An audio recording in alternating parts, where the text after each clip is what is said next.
go, but with the cheeky hover of 80 carries coming out from Super, definitely leaning towards that mid lane role. If this does get locked in again, yeah, it confirms what the band's set up to do. Something that we've been harping on for the past couple of minutes as well. Let's just see. But no, it's a bit of a ruse. They just get rid of a good pairing with Sejuani. They get a good pairing themselves of the mid jungle now locked in. I mean, it's a very powerful mid jungle. Very effective as well against some of the dashes come through. They're very much expecting the Rel. I wonder if they do pivot to the Leona to have a slightly easier time. We talked about the Poppy earlier as well. Yep. They're considering all of their options right now, and they're going to be locking that one in. I think it is a great response to the Vi and the Ambessa, who just have so much mobility. I wonder what they're going to lock in finally for their mid lane. It's going to be the Akali. I'm really excited to see this. I'm a big fan of the champion on the current patch. It pairs up nicely with Sejuani. Yep. Melee synergizes with the passive that Sejuani provides. Easy potential setup. Also, nice diving when you've got Poppy wanting to dive in, Cassante wanting to dive in, Sejuani wanting to dive in. Akali loves it when she has champions that can play with.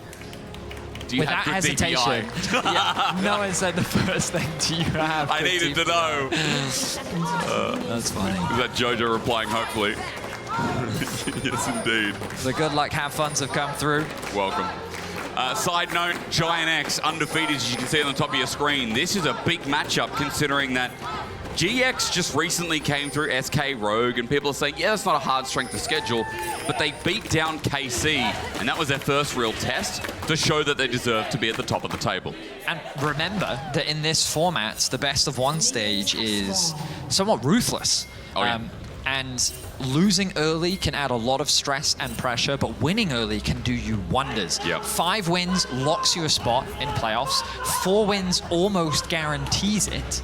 And so GIANTX putting themselves at a 3-0 spot with 6 games left to play, they're primed and poised to be one of the teams securing that playoff spot. Still a lot of games still left to be played, but I think to the surprise of many, seeing GIANTX come out the gate swinging like they did in week 1. Now, I want to quickly rise and talk about Jun. I think the best support of week number 1, and a reason why I was getting excited for support in jungle coming into this opening game. Well, it's game 1 for us, game 3, of course, for everyone in the day. And Jun coming in on this Poppy with Halo, Blades, and Ignite. I'm really looking forward to what he can set up with Closer in this game when Jun's engages were just so clean as you expected on him in Fnatic last year. I think that he was just so impressive in the first week. The way that he was able to find so many successful engages, his ability to turn games around as well, were just phenomenal. And I think for many fans of this bot lane, to see them start off the beginning of winter with so much success was an absolute joy to see. One of the crucial things, notice that bot lane proximity at 8 minutes. Yeah. That is low. My man is roaming a lot. A part of that is because the team is lane swapping as well. Yep. But he just likes to be active on the map. And when we were going back through VODs, we noticed how well he was working with Closer to make things happen on the map. It really was. And again, Closer coming into this roster after his year or end of year in KC, and it's just fitting together. I think it's something that either Nymera or Finn said on desk, sorry for the paraphrase of a quote, is that this roster is just kind of come together in pieces and looks so damn good. Now, looking at this game and bringing everyone into the forefront, no lane swap. Yippee, that's great. You know, we're getting sick of lane swaps, and I especially am. So we get pretty standard lanes here for one of the first times, or at least for a consistent time.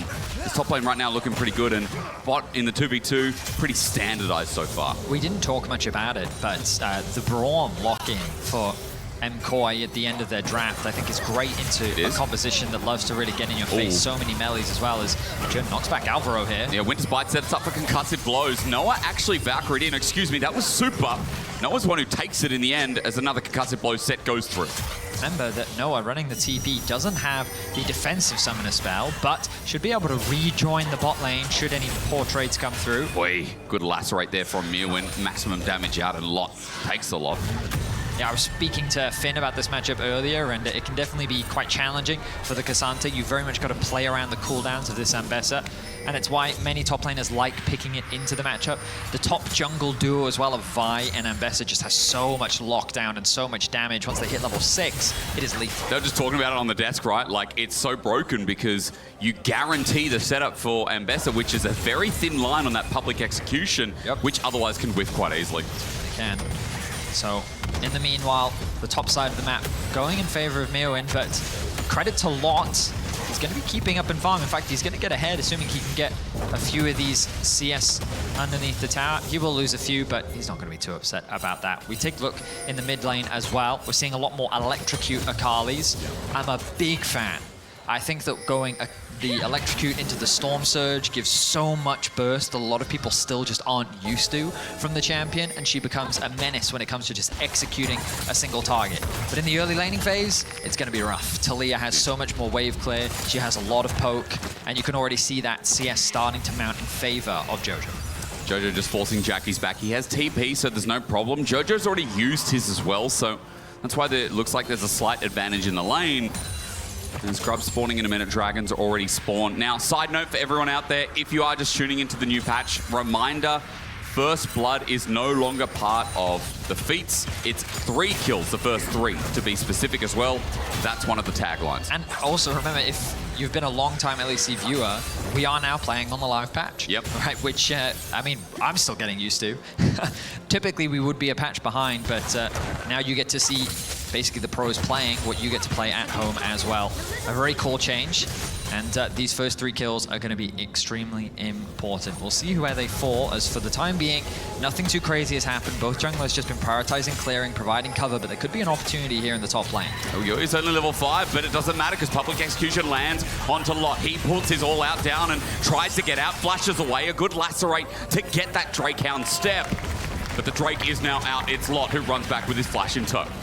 Eldoria spending a lot of time hovering around the top side of the map, trying to keep this pressure down onto Lot. He's already invested the TP, but mainly it's as an opportunity to set up for the Grubs. Jojo getting a quick base through means that it's actually the Akali that has the priority in mid lane. Eldoria is alone, but he does steal one away, and he should be happy with that. I mean, if he gets out, he will, because perfect execution is so easy. Eldoria used his escape tool in. 1 grub for the steal for First Blood. Let's question if that's worth with Jackie's now ahead. I mean, it's a debate, right? Because obviously the First Blood doesn't give you the feats of strength. It's the first 3 kills, but giving that kill over to an Akali early on is a very dangerous thing to do, because the early laning phase is where you want to punish her the most, where she's the most susceptible to potentially being dived due to getting poked out in the matcher, and is where she has the least amount of damage. So handing that kill over could be detrimental. Jackie's starting off the game strong. The good news is, at the very least, Eldoria steals away a Grub. Because I think Jackie's has started off the split strong. I feel like Jackie's and Noah have been, you know, my 2 rising stars. Obviously, they're the carries, but, you know, Jackie's someone we criticized a lot last year, getting caught out in the mid-game. He was a bit of a detriment to GIANTX as well in his debut year, but with a really good start to winter, it is nice to see this Akali in a leading spot. Hextech Goldenator is the starting pick-off, by the way, while Jojo went back for a tier, and Lucid Boots, while Koya now back on the map, looking towards this dragon. I think that Jackie's, as you rightly said... Oh, hang on a second, Jun. Is Jun going to be the one caught out? Let's see. W reaction time would be good. Elyoya's on him. Pops the ulti anyway, and in he goes. Deep is the enemy jungle for Koi, but they don't care. Concussive blows set up the ulti from closer. They're bringing in Jackie's again. It's already a quick trade. A 1-for-1, but look at the health bars. Jackie's just cleaving around the fight. A permafrost, a concussive blow down again, and Jackie's will be dropping to super. There's a shutdown. A 2-for-2 as Noah now joins in, but doesn't want to take the play. Alvaro getting relatively low. He connects the Q onto Noah, and that's going to force him to arcane shift away to safety. As you rightly said, a play that was initiated by MKOI ends up being a 2-for-2, but crucially, Jackie's got 2 kills in that exchange. This Akali is now 3-1-0, and it starts off with them trying to catch out Jun. Notice that the wave hasn't been pushed in yet from mid lane, so it's easy for the Akali to collapse. There is a health advantage, but a lot of space is bought thanks to the flash coming through from Jun. Then Closer comes over the wall to provide additional appeal. That initial 1-for-1 is a nice start, but Super is the one that arrives early. The Ezreal comes through, but it doesn't really connect onto anyone. And Akali, thanks to the Shroud, was left largely untouched in the skirmish, but then once it ran out, Super was at the very least able to get the kill back, and that shutdown is better than nothing. A quick reminder for you at the bottom again. Aether Wisp also picked up for Jackie's in that last play too, so yeah, getting really close to the first item. And Vedius, our resident Akali main right now, grinning a little bit here with the early gamers.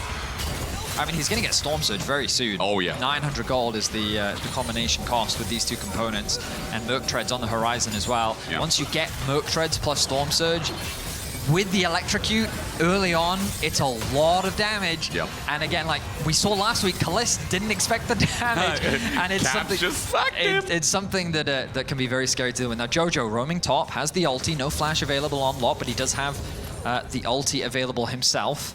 Respecting the potential of the roam. Lot, again, demonstrating great awareness on the top side of the map. He was someone that impressed us in week 1, and with so much pressure being thrown towards him with very little jungle support himself, he's managing the pressure well. And he's managing it well when he's got a plethora on the champion pool. Jack's Rumble was the first week, by the way, is, I think, more important to note. Elyoya is on the bottom side of the map now. Good ulti there from Noah, thinning out the wave as much as he can, recognizing that they are on the weak side. The threat of a dive is real. Elyoya can't really look to pull it off. He's primarily there to act as cover so that Super and Alvaro can get that push in and the resets come through. Itemization not yet completed for anyone.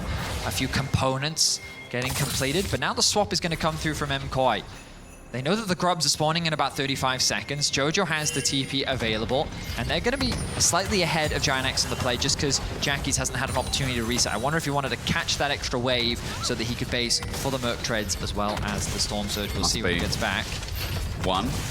All right, he's just going to get the Storm Surge, which is still fine. Good upgrade to have. Plate secured for Jojo again because he was slightly ahead of the play in terms of their resets. But now MKOI matching the bot lane of GIANTX in the mids, ready to contest for this next grub spawn. You see the power of Corki right now. The wave clear once he hits 6 is just so immense, even with Jashin as well as the Phage. Super as he clears out the wave and they move first. Koi get a bit of vision in, but see closer in vision at the time being. Control ward down, and after they clear that, they regain control. Reset comes through from Jojo, wanting to replenish his mana. Maybe he can get an item upgrades. Will he have enough gold? Lost chapter. Gonna be the lost chapter. Not quite a fully completed item, but he wasn't gifted 3 kills no, in he was the early not. game. So once again, mid-wave pushed in. MKOI playing around that priority well. Top side of the map going in favor of Mirwin 2. He's actually going to be the one to start off the grubs. It will be MKOI. Elyoya tanking that up for now, and this is where the dance begins. Elyoya's getting a little bit low. Gets a little bit of shielding coming through from the E, but the poke begins as Super. Going to take some himself. The engage being built up. Jun also has the disengage here as teleport from GIANTX will make this into a full-blown fight. The top laners are battling it out, as you can see, and GIANTX have just brute forced off it, especially since Lot is taking on Mirwin in a 1-for-1. He flashes, and Mirwin has to burn his own. Lot again continuing to impress as Jun is getting in the way. The flash shove ignite. Jun, you nasty devil, making sure it's light work. A cheeky play there from Jun. Mirwin was not expecting the flank to come through. He will lose his life, and the grubs will be conceded. I think Koi said, you know, we can't afford to fight this Akali right now. We have to recognize that we're weaker. We got 1 grub, so we'll deny them the full set, which means that that feed of strength will not be a contributor. But they also got the TP out from Jackies, and now there is that advantage from Jojo. This could be huge when setting up for things like the next Dragon, or just playing to the sidelines. And as I say that, Jojo immediately uses it to the top side of the map to catch that wave, given that it was fully stacked and underneath the tower, they didn't want it to go to waste. So no TP advantage anymore. No. I feel like that must conclude that MKOI is saying, you know what, we just weren't strong enough to take that fight. We'll be happy with 1 grub for now. Nothing to fight for until minute 30 anyway. We've got Dragon coming up, number 2 here. That will spawn the Hextech Drake, and we're impressed. So far, the early game of GIANTX, once again, it feels like it's a trend now.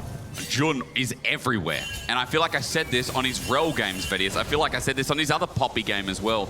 Jun is just controlling the map. And him and Closer, the sync up here is what makes me like this new GIANTX a lot. With how cohesive they are as a unit in the first 15, 20 minutes of the game. I mean, it's a awkward game state for Koi because they have to be very cautious of Jackies moving forward. When they kind of take up the straight 4 versus 4, you could see how even it was. MKOI had the vision control around the top side of the river, the Corki has greater push in the mid lane, and they also can match the poke this early on because Ezreal isn't as scary until you've got a few of those items underneath your belt. But then the moment Akali TP's in, we got to back off, guys. We got to disengage, we got to get away. And bear in mind, they're not running the exhaust either on the Braum. So there's no way really to lock her down unless they can connect things like the Talia E or the Braum Q, or like, unless they really fully commit the Vialt and the Ambessa, right? We'll see how things progress. It's now 20 seconds until the Dragon spawn. We return to a similar position. Quick reset comes through from Jojo. He's going to get his first item. And mid-wave push once again for Koi. Very similar pattern to what we saw around the Grubs. First on the objective will be Koi. Elyoya looking to start this one off, as Jackie's actually has an avenue on the bot side of the map, given that he will get access to that bot wave first. That push and level 11 as well, so second part of the ultimate that comes in. As Jackie's replenishes his energy, GIANTX are looking to collapse and sandwich down. With those teleports not yet channeled, Dragon still goes down. Over to Koi, the ulti misses from Jun, and they target the Akali. Straight in with the ulti to flash away. The shuriken flip now expiring as well. Elyoya wants to get out of there, so he's bypassed, or at least bypasses as Alvaro has to flash. Narrowly averting Crisis, but the Dragon still secured. I mean, well played there by Koi. They handled the Akali very well. They quickly took the Dragon. They were able to disengage. It cost them the summoners on Alvaro, but they got the flash out from Jackie's too. And ultimately, they walk away with a clean objective. Advantage gained for Koi. Something, especially when you said this early game was a lot of fear factor rising because of that mid laner especially. They do get a summoner out of Jackie's, which might quell some of that beast for the next couple of minutes. Jun on the roam once more. Sets his sights on the top lane. Question mark ping comes down. Probably asking, is his flash up? They should know that it's not. Nguyen, though, has that ward of safety. And Lot is very low. I think Jun's priority is mainly just to help Lot, as Alvaro looks to try and match. Not too far forward, even the closer thinking about jumping in. Note that Herald's spawning in about 30 seconds, so top side of the map becomes ever so precious. So you're just going to back away, and looks like he's just going to go for his Merc Tread, so he has that for what seems to be the upcoming fight for top. I mean, Herald these days just always fought over. Like, already a big fan of the introduction of these new objectives. I know for solo queue it can feel overwhelming and stressful, but for pro play, chaining objective into objective, it feels like the pros always have things to focus on and think about. True. And both these teams feel very locked in around these objectives. I'm very much expecting the voracious Atakan into the G8. To the surprise of many, I would say. Every day. Will we ever get Ruinous? What a question. This is a setup from Koi, and they actually found Jun. The wall's up. Jun gets poked down to oblivion. In goes Noah into melee range, but he's doing good poke while Jackie's gets taken down by Jojo. Big move from Koi. As now with the Weaver's wall out, Noah's still the target. The poke still ranging out, and Noah ends up being the double. Koi with a swift move, taking that play into their hands. Beautifully executed by Koi. They turn their attention onto Jun, knowing how squishy he is in the early game. And then the turn onto Jackie's was just as quick, committing the Vi ultimate, following up with Jojo. This is the lockdown potential of this Talia and Vi. And they just eliminate Jackie's before he even has an opportunity to play. Herald's such a big tempo lead as GIANTX trying to get the remnants of the members. It's only Alvaro. He'll be able to stand behind someone shortly, but the W stops him until now. Gets over the wall, gets out, and, you know, first turret still not claimed, but a Herald to do that for Koi now in this game. Well, or Bob. We turn our attention back to the fight. Again, they turn their attention onto Jun, knowing they have the numbers advantage. 4 people here. And look, and a nice block as well from Alvaro onto Noah's ultimate. But look at the lockdown here. The chain CC is just flawless. Jackie's doesn't get an opportunity to move, and now the GIANTX are split up. They look to chase down Noah, who doesn't have anything left. He lost his flash earlier. Jojo secures a double, and now the threat of the Akali quickly diminishes as Jojo quickly rises. You know, because I saw the TP, and then I didn't actually get to see his health bar because there's so many red bars around it. It was a sandwich.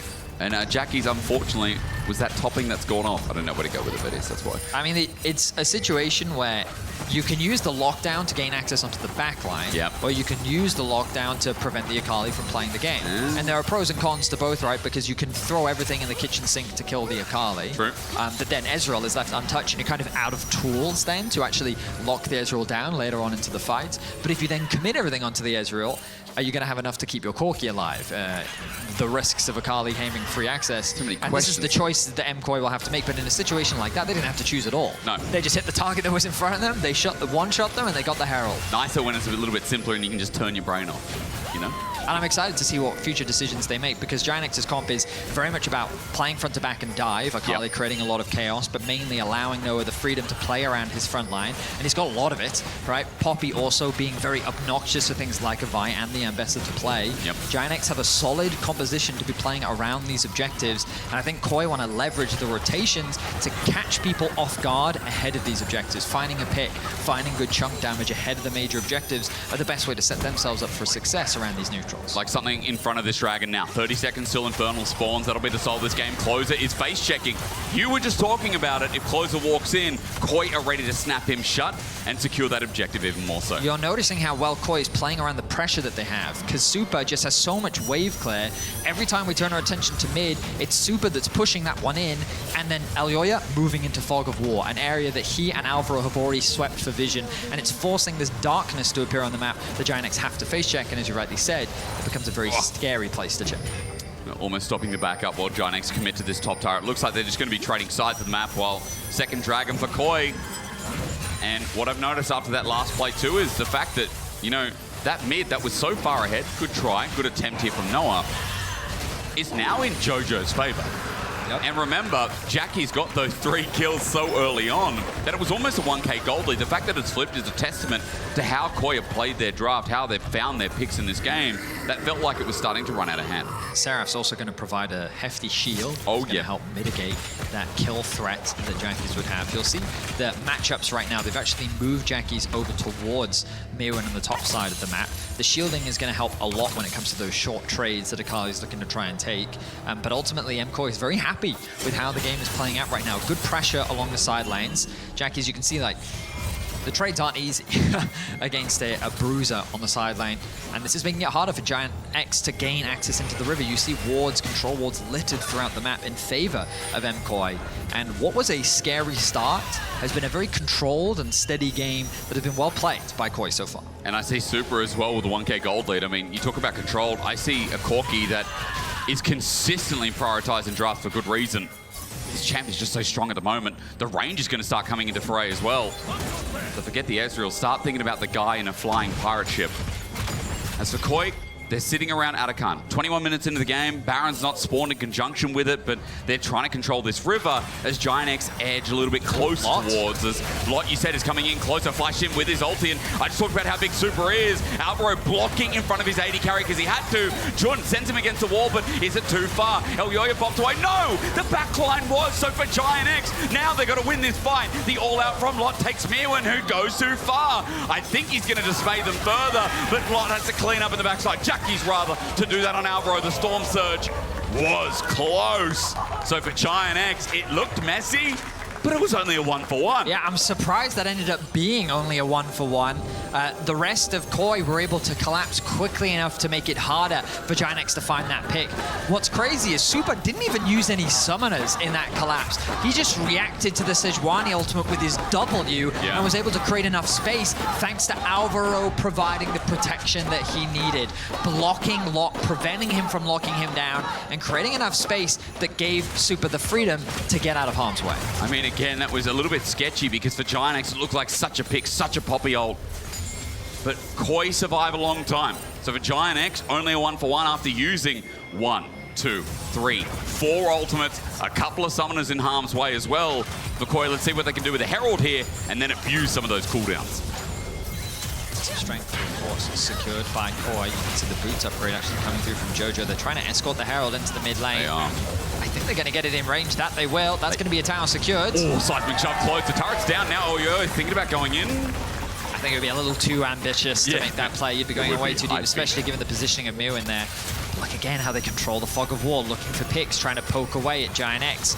GIANTX's engage is not the easiest. They're very reliant on Closer to provide that ultimate CC or Lock to find a flank. If you're just standing in a lane like this, the poke advantage that Koi has is going to slowly chip away at you. Like that, right? All it takes is the pick that you've been talking about all game long. Seismic shove dodge narrowly again, GIANTX in a choke, but Koi are hiding in Fog of War in different angles. Jun goes first. Jackie's is not going to step in there by himself. Lot has to be careful. Mirwin runs up.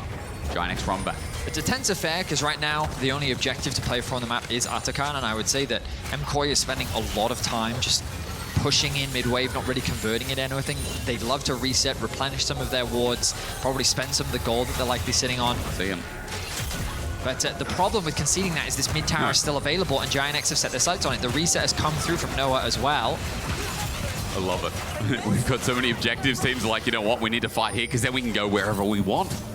It's like an all-access pass to Disneyland. Who's going to get it first? El Yoya thinking about his ulti, but it's on to Jun. Meanwhile, ulti goes far from closer. He's dead first. Alvaro's blocked the damage. He flashes, but then dies too, while GIANTX have unleashed their mid laner. A shutdown onto Jojo. And when the fight's scattered like this, Vedius, Koi don't track Jackies, and Jackies knows what to do. I think Koi just overstayed their welcome. They needed to get back to base. They needed to reset, and GIANTX were able to, I guess, punish the indecisiveness from Koi as they tried to maintain control over the mid lane wave. You can see GIANTX kind of shepherding Koi towards the top side of the map, and then Koi said, you know what, let's just engage. Closer is low enough. They split the map on two fronts. Jun disengages. Closer on the front line does get melted, but the damage done to Alvaro is enough, and a good ulti onto El Yoya removes him from the fight, guaranteeing GIANTX numbers advantage, even though they ended up losing a member. They find 2 kills. Again, both go on to Jackies. Well, the GIANTX watch party popping off. We need more drums in the studio, Videos. Just gonna pass Please, that no on. more drums. There were so many in Munich. They were so loud. That was so good. What do you mean? Yeah, the bass drums go hard. So we're going to work on that. That is their purpose, yes. Yes, we're going to work on that next week, I think. Are we allowed drums? I'm banning you from ever touching a drum kit. Excuse me.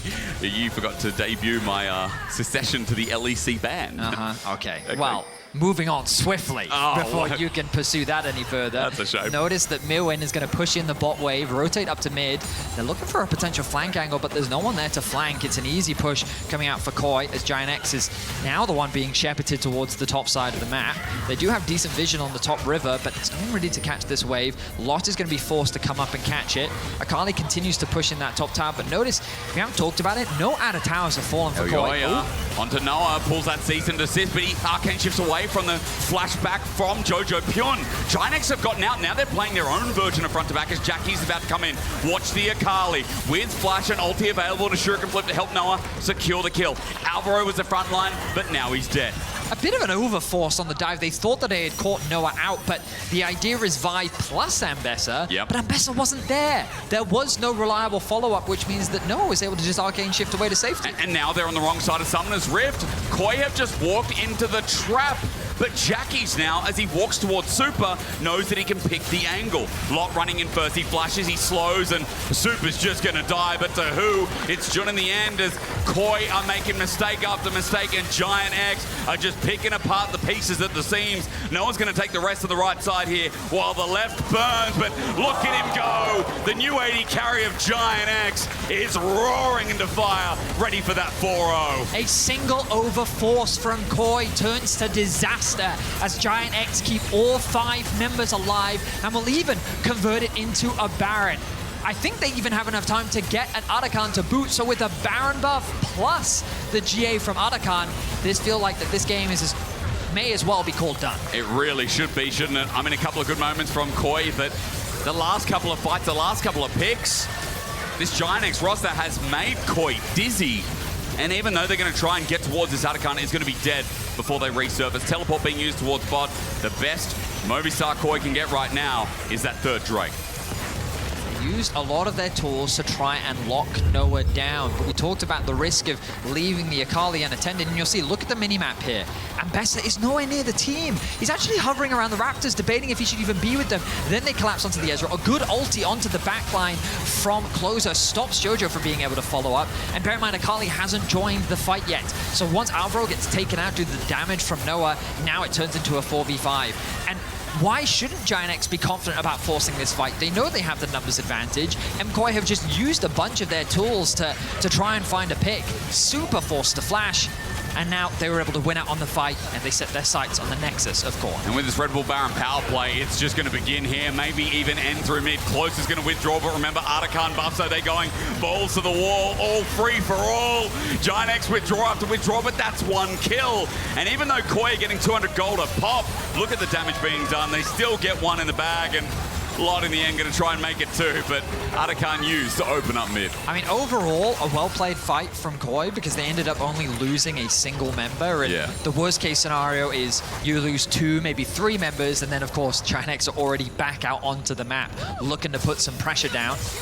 They still have the Baron buff. They're going to continue their siege without hesitation as KOI quickly tries to get a reset through, and the bot tier 1 falls. Yeah, just remember, Baron maintains even if you withdraw, so... As bot falls down, some of the standing gold now given over to GIANTX, 2,500 Baron power play.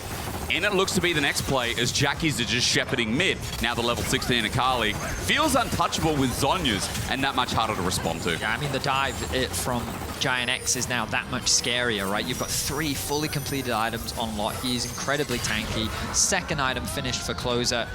And this Poppy ultimate as well. We didn't really talk about it much in the draft, but you're seeing how impactful it is in so many of these fights to quickly create a numbers advantage in the fights.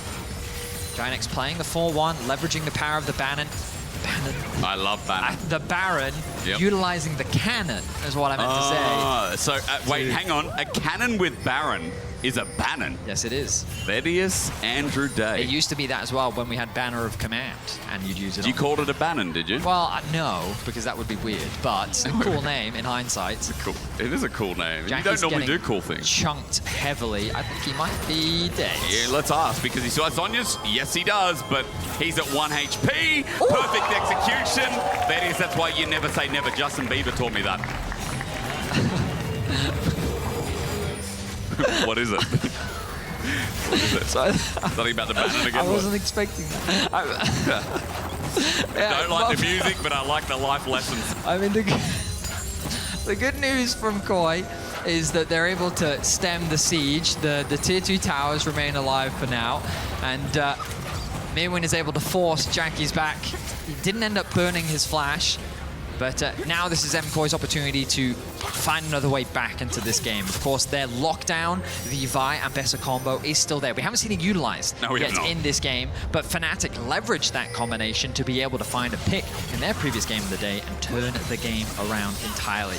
So we'll see if KOI can do the same today, as a 3K gold deficit is scary, but it's not insurmountable. No. I think what is kind of scary is if GIANTX give over the last dragon. That would be something that KOI would start flipping around, especially with Talia burst, Corki burst as well.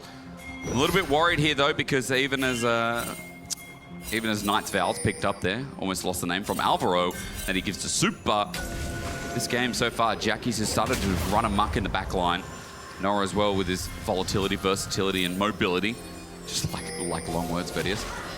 Is able to threaten that as well. So next objective, Baron, minute 30.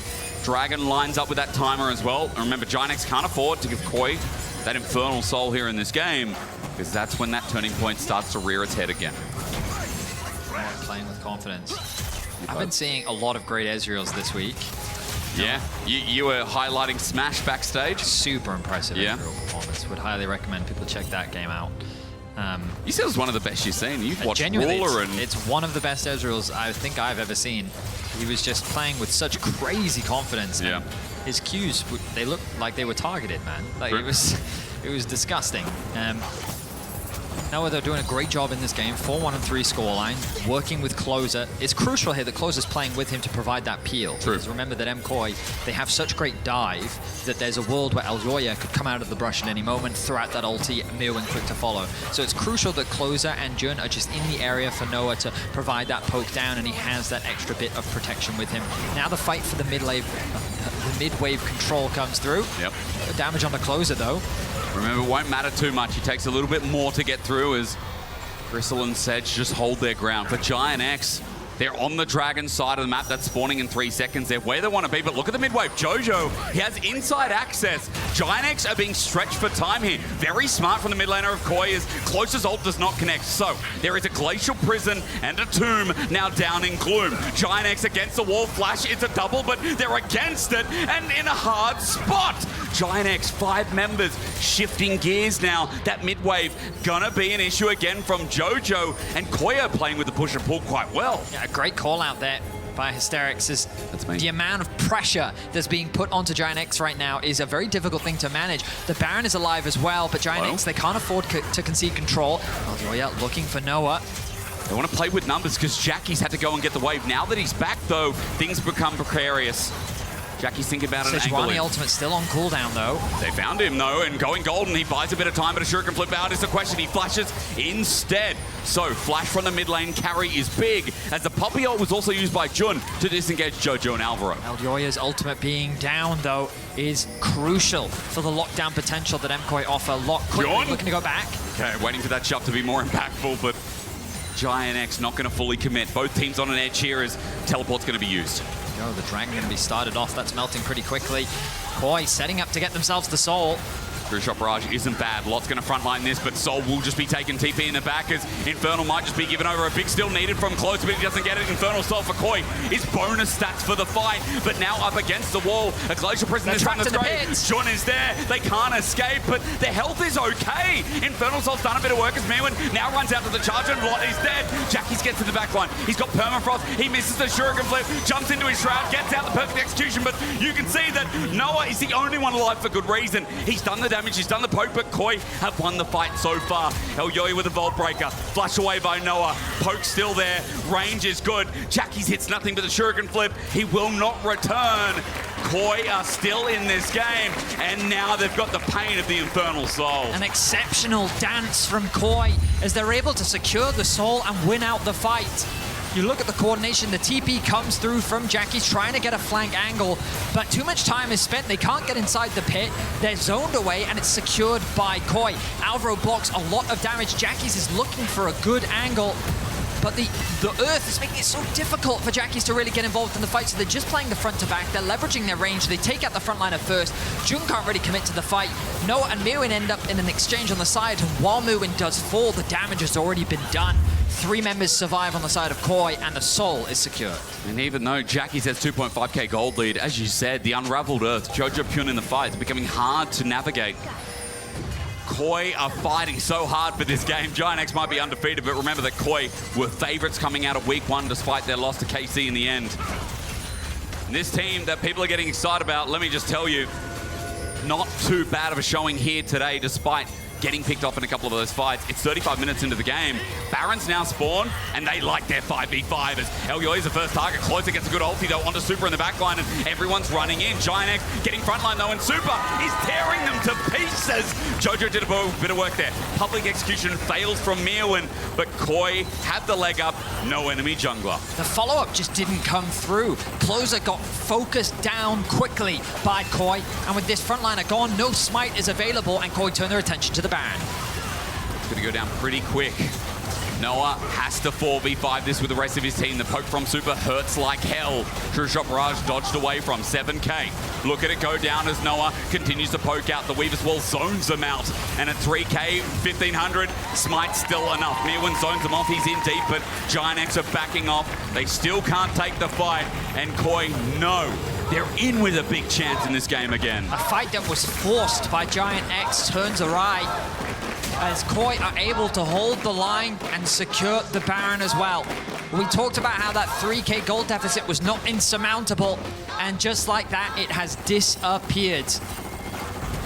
And I want to paraphrase one of our favorite co-streamers. If you throw enough fish at a tree, eventually one of those fish will climb it. And that's what we're seeing here. Koi have really thrown themselves at the wall many, many times, and they're starting to climb that tree. Quite the adage, hysterics. It was the dumbest quote I've seen. No offense. Paints quite the picture. It was so silly. But it really emphasizes the point that Koi have done a good job to bounce back now with the Soul, with the Baron. They set their sights on the Nexus, well, the inhibitor towers, I should say, of GIANTX's base. It could be if they open up mid. I mean, Jackie's is looking for a flank, but he's found on a control ward. Koi are still using Super's poke, and Vedius, the scaling of this Corki, doing a lot of work in these fights. We're going to have to get the damage numbers after this game as he's got an Infinity Edge now. He's full build, but that control ward slot. As Mirwin's dealing with top, bot doesn't seem to be pushing in, but a wave to look at for Koi, and they're just waiting to use this Baron on the next one channeling in. I mean, a lot of credit needs to go to Super and Alvaro for so much of the success in these fights. Jojo has been utilizing his wall incredibly well, and like that. Another great demonstration on our screen.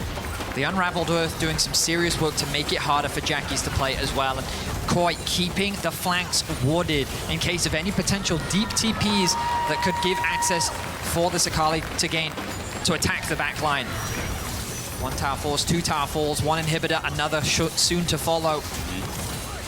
The Elder going to be spawning in a minute and a half. I wonder if KOI want to keep this pressure up.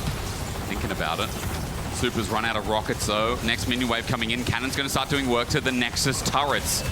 On the edge sits El Yoya, thinking about his own target as Lot just wants Super to run into him, but he never gives him that opportunity. Baron manages to getting clear, but Jojo has now escorted another wave in through bot with the rest of Baron and engage a defensive one from GIANTX is their last hold as Alvaro blocks a true shot barrage again. The Winter's bite concussive blows. It works in the end. He gets a shutdown, but you see Mirwin is having none of it. Now on to Closer. The Koi continues swimming upstream while Lot, he will be slowed, he will be stunned, he will be blasted, and he will be forgotten. 4 members running now through mid with 1 Nexus turret left remaining, and the Koi keeps on going. It's got a strong tail fin and one hell of a dive. GIANTX are dealing with Mirwin, but he flashes. And Bessa, almost. But look at bot. Closer's about to die. Jun's about to die. Koi still gets it done.